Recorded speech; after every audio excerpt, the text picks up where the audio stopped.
Hi, welcome back. I felt called to talk about recurring numbers.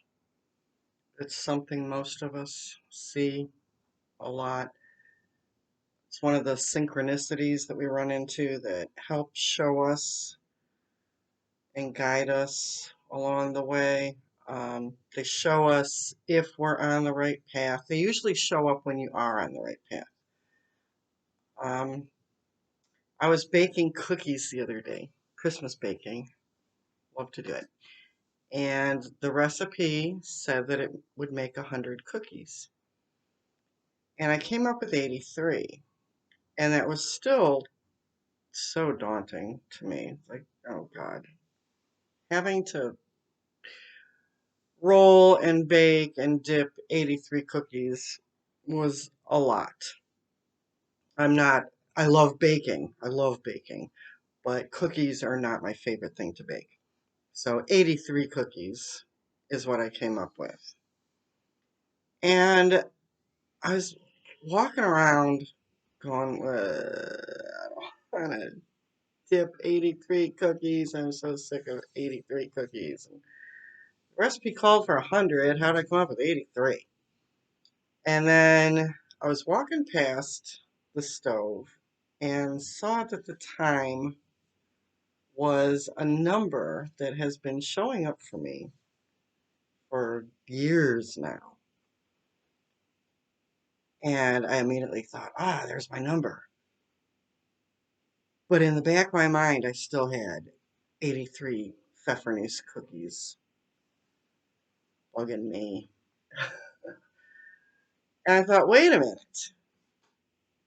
The number I just saw is a message. It always is.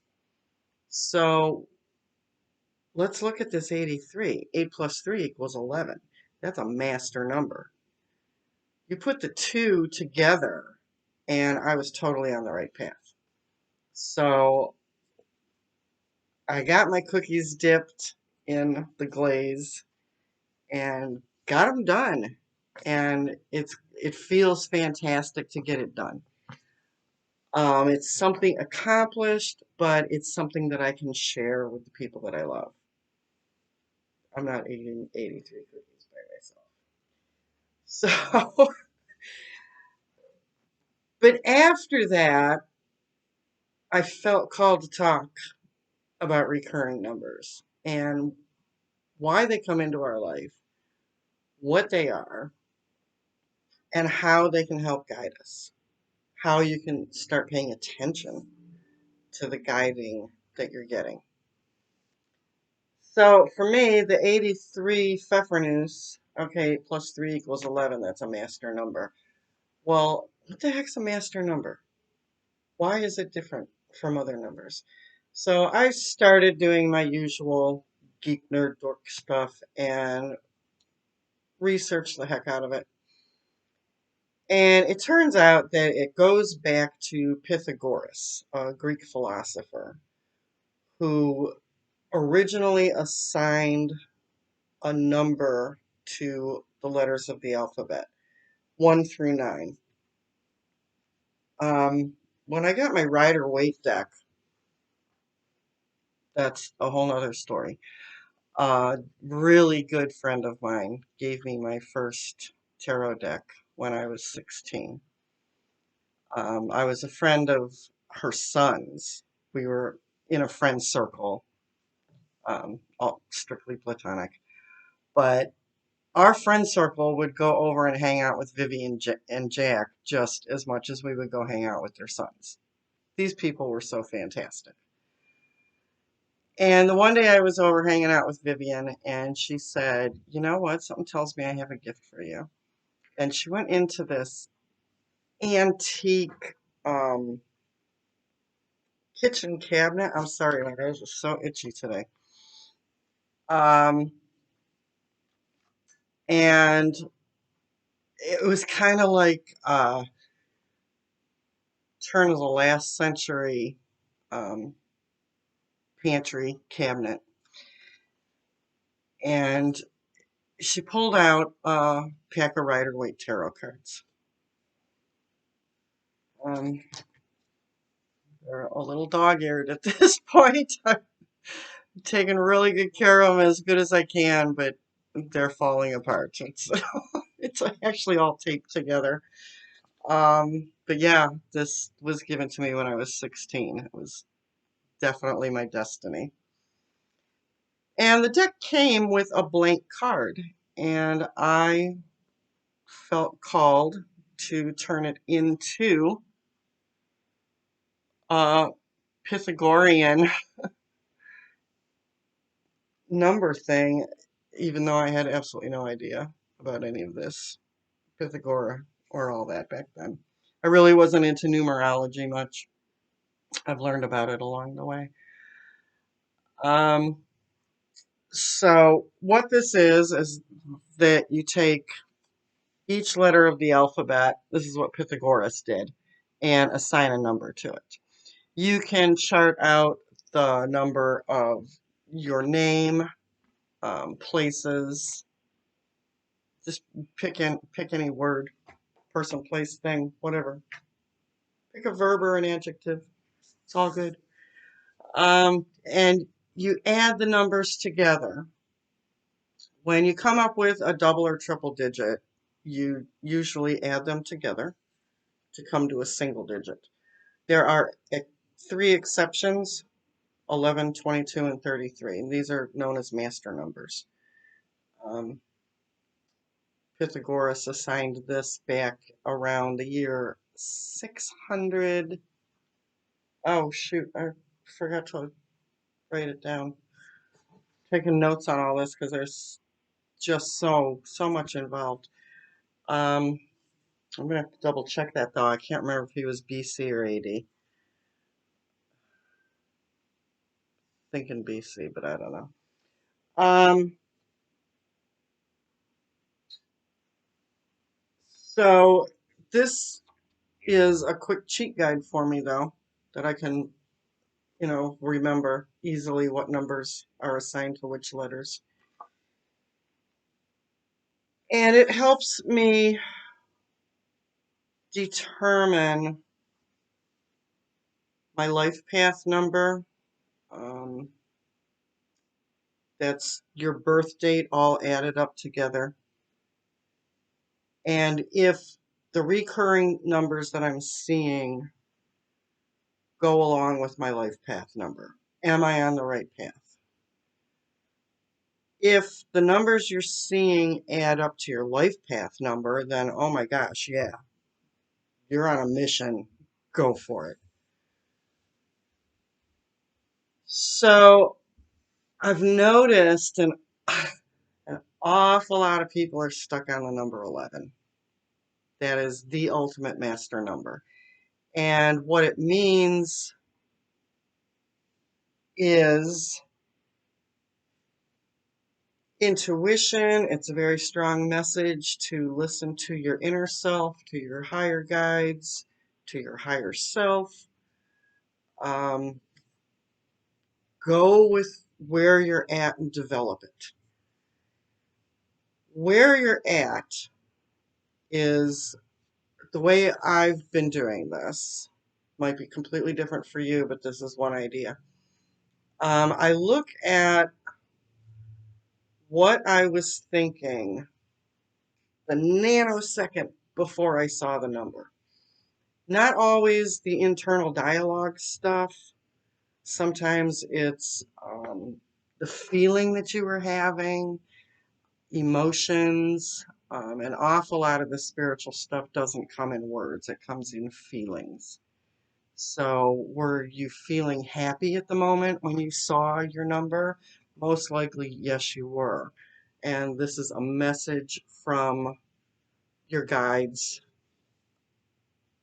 to stay on that vibration. That's a high vibration. The highest vibration is love. The lowest vibration is, most people would think hate or evil, but I don't go with that. I think the lowest vibration is that you aren't paying attention to love. Get yourself back into the joyful feeling, what makes you happy. Follow your bliss, they say. They also say ignorance is bliss, but that's not always true.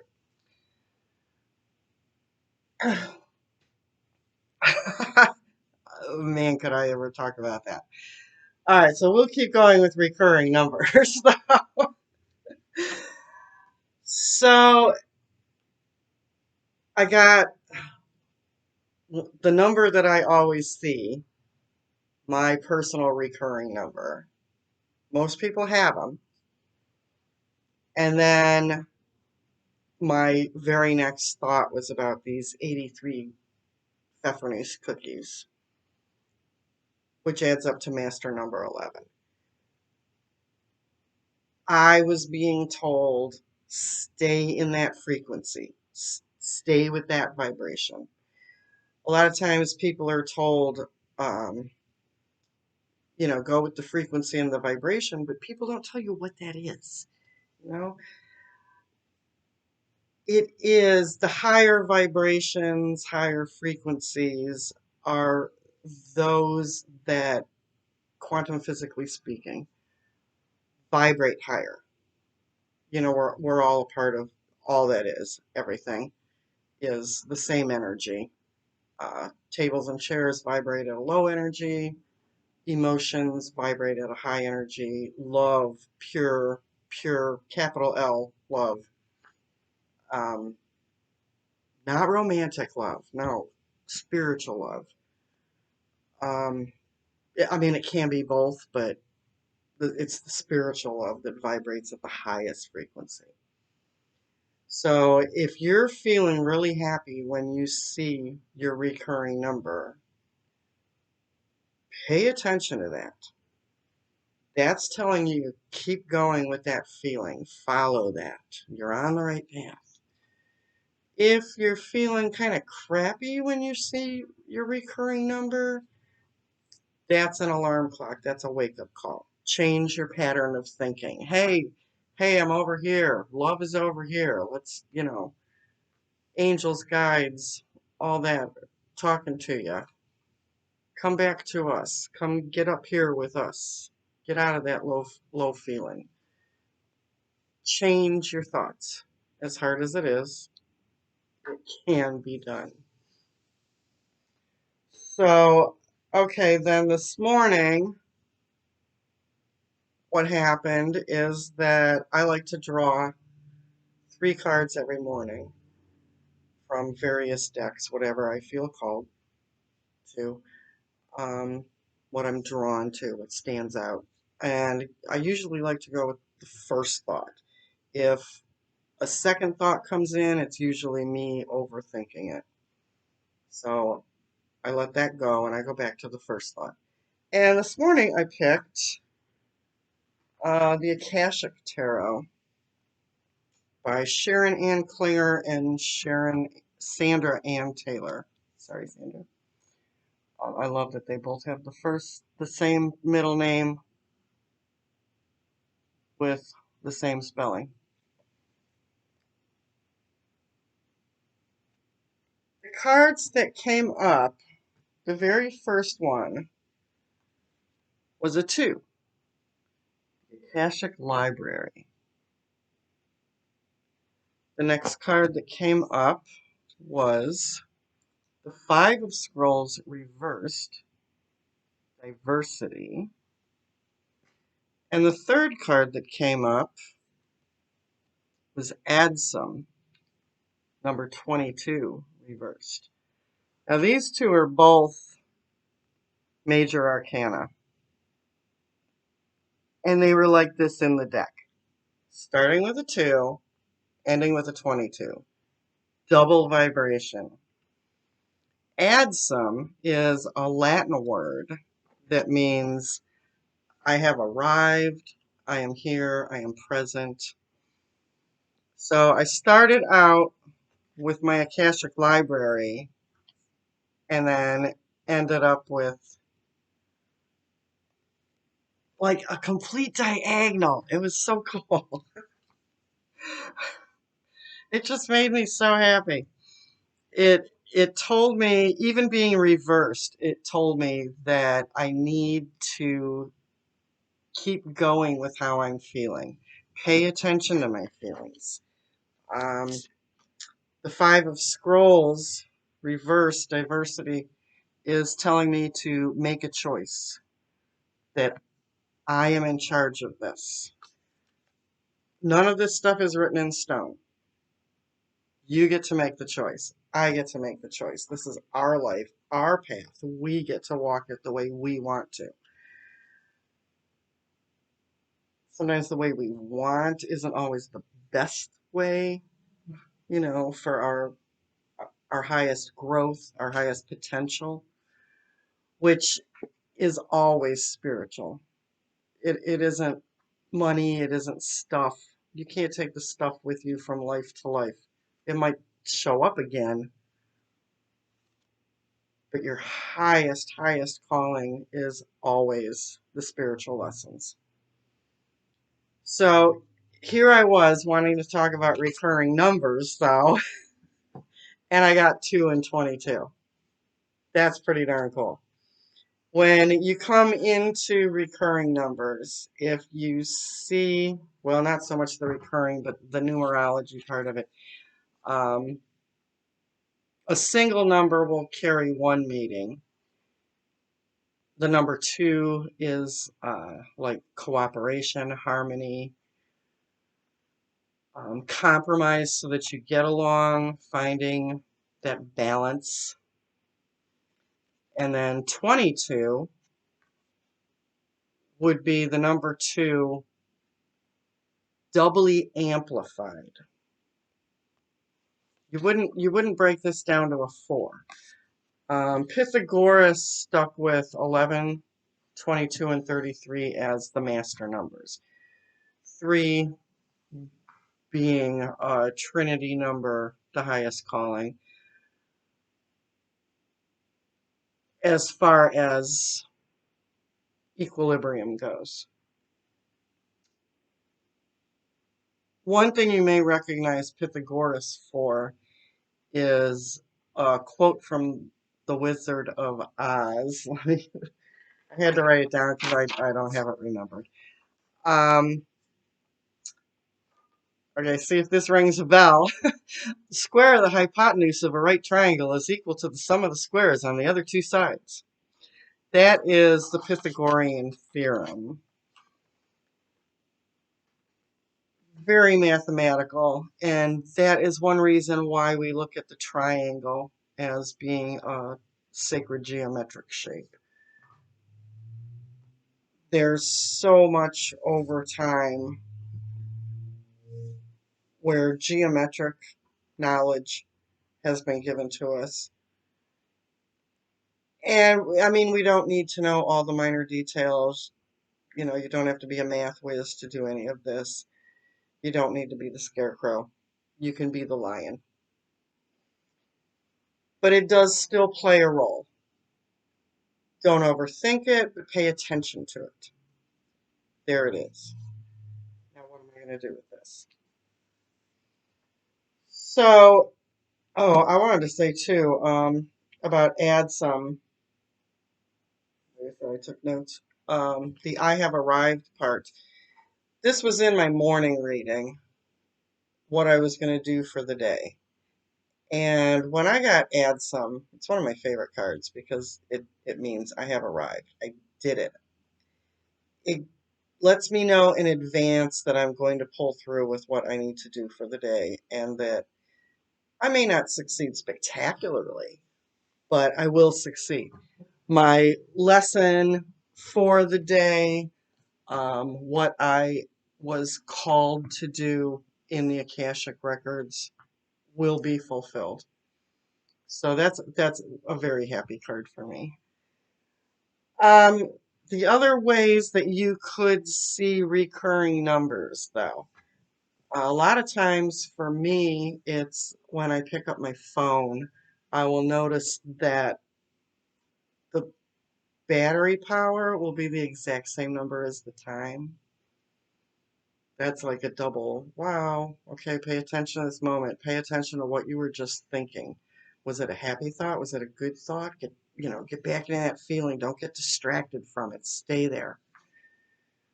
It shows up a lot in movies. There is a recurring number that I've had for quite a few years now. It can change over time as you change on your path, as you move forward. The more you learn, it's just like school. You're going to graduate from one grade to another. A lot of people say that this is a school. Maybe, maybe not. I don't know. It's all learning, all a quest for knowledge, as far as I'm concerned. You get to interpret it however you like. But shit, where was I? Oh, okay. On other ways that you will see recurring numbers. For me, they show up all the time in movies. I'll be watching a movie and my number will just show up as part of, the scenery or the props, or they'll mention somebody's age and it'll be my number. It's just over and over and over again. And eventually you have to stop and say,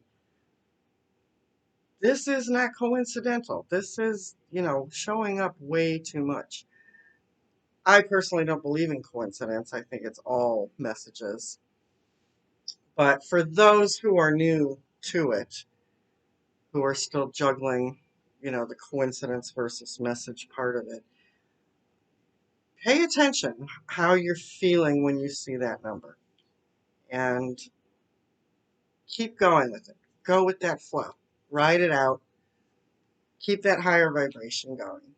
And you're going to start seeing more happiness in your life, which is the most important thing. You're going to see a reduction in stress. You're eventually going to see more success out of it because you're following, you know, your bliss, your calling, whatever you were called to do. And success, again, like I said, is not always monetary.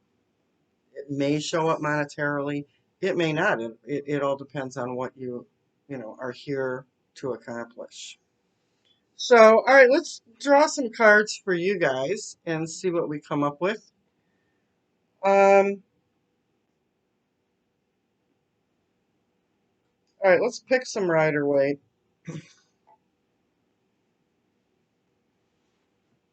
See what messages we have for you guys.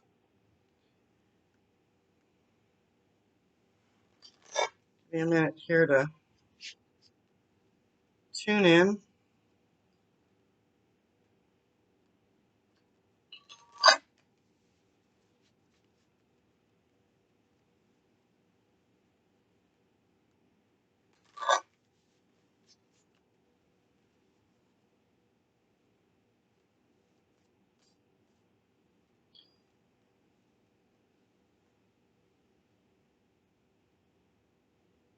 Seeing a dark-haired male trying to make a decision. Whoa. Ha! And there it is. Um, we got the Eight of Cups. Hey, you have a choice to make. You can walk away from something, but look at how there's two cups on one side and one on the other, balanced on the five on the bottom. Um, be careful of what you're separating away from. It might be good in the long run. You've got the sun and the moon up in the corner here. Um, you've got a choice to make, whether it's going to be good or bad for you, dark, light. I don't want to go down the route of evil because that's not nearly as common in our everyday lives as a lot of people like to make out. I'm not into the fear mongering aspect of anything. There is certainly evil in the world, but we run into it in our everyday lives pretty rarely, really. But yeah, this dark haired male has a choice to make. You can either turn around and reevaluate your cups, or you can keep moving forward. The way forward is unknown, but it's going to be a climb, an uphill climb. You're going to have to work a little bit for it. See what else we have for you guys. All right, I pictured a blonde-haired woman right when this card came out. We've got the Seven of Pentacles. Tend to your coins, tend to your garden. Take care. You have a firm foundation,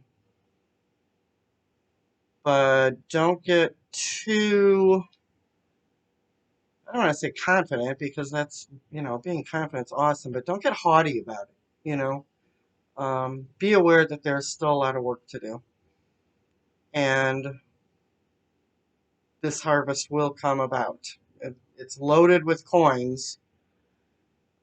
Keep going with it. Keep tending to it. All right, let's see if we get another message coming in for anybody. And then we'll look at all the cards together. Oh, we got cards falling all over the place here. Okay, I'm not seeing this one connected to anybody in particular. We've got the Nine of Cups. Here again, this is kind of a good card. Lots of choices, lots of things to see, but you also have your back turned to it. You aren't seeing all the choices that are there.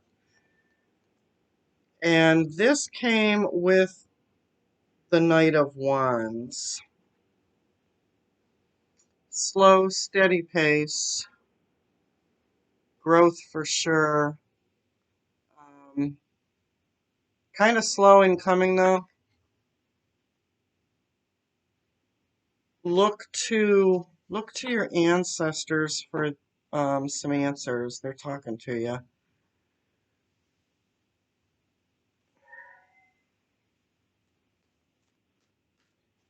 I draw the last card and then I'm going to do a clarification. I'm not going to do like a full spread. If you guys want a full spread reading, check my website. Buttons right up there in the corner. You can see all the services that I offer for private readings. This one's just for the collective. So, oh, well, it kind of goes along with the other ones. We've got the Eight of Swords here. Somebody's feeling trapped. You're not seeing, though, that you really aren't. You can just, like, walk right out of that. It's up to you how you choose to answer it. So, okay. Our first card was an 8, and we ended with an 8.